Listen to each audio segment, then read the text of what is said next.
Philippine Military Academy. Everything they do takes them a step closer to where they want to be. The idea of systematically molding Filipino military officers dates back to 1898, when the Academia Militar was established by the First Philippine Republic in Malolos, Bulacan. During the American colonial period, the idea was revived with the training of Philippine constabulary officers starting in 1905. The school formally became the Philippine Military Academy with the passage of the National Defense Act in December 1935. A few years after World War II, the Academy found its permanent home, Fort del Pilar in Luwacan, Baguio City. Named after the gallant young general who bravely held back enemy forces at Tirad Pass during the Philippine-American War, Fort del Pilar has been a cradle of heroes and leaders over the years.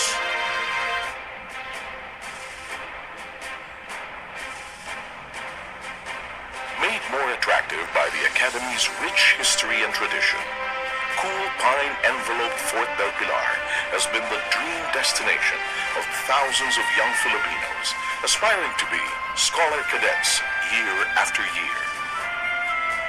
After making it through all the stringent entrance requirements, the real test begins for the few who are deemed worthy of the scholarships. The toughness of the road ahead becomes apparent the moment they first step foot on Fort del Pilar. On their first year, the cadets are called plebes. It is at this stage that the seeds of discipline and character building are sown. In the first year, you learn how to control yourself, to be confident, to lead yourself. In the second year, you start learning or starting how to elicit the obedience and compliance of other people, most especially your classmates. Leading in the second year, you're suddenly jolted to the idea that not everybody will follow your orders because not everybody is a plebe. We have classmates, and they're the most difficult group to lead.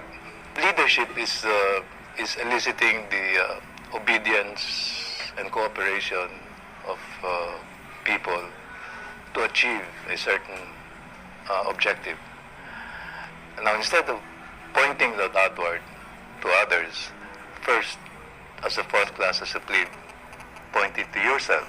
Look at yourself inwardly and see if indeed you're confident enough, you have what it takes to be able to lead yourself, because that's the only way that you can lead others. You must first start to lead yourself. After learning to repress one's ego in order to be a good follower, every cadet seeks to master how to handle growing responsibility and power. First as sophomore yearlings, then as third-year cows, and finally as graduating first-classmen. In this laboratory of leadership, each cadet has to contend with a curriculum that is far tougher than standard college courses. In addition to the core subjects in the arts and sciences, one has to undergo an exacting physical regimen and the unique rigors of military training to earn their Bachelor of Science degree. You have to follow a strict regimen. You just didn't wake up when you wanted to get up in the morning. You had to get up at the crack of dawn with the bugles being sounded. You're given 5 minutes to go to your formation. Some people may think that being physically fit, being able to adjust to the military life is all that is necessary to finish. Those conditions are quite important, but they do not guarantee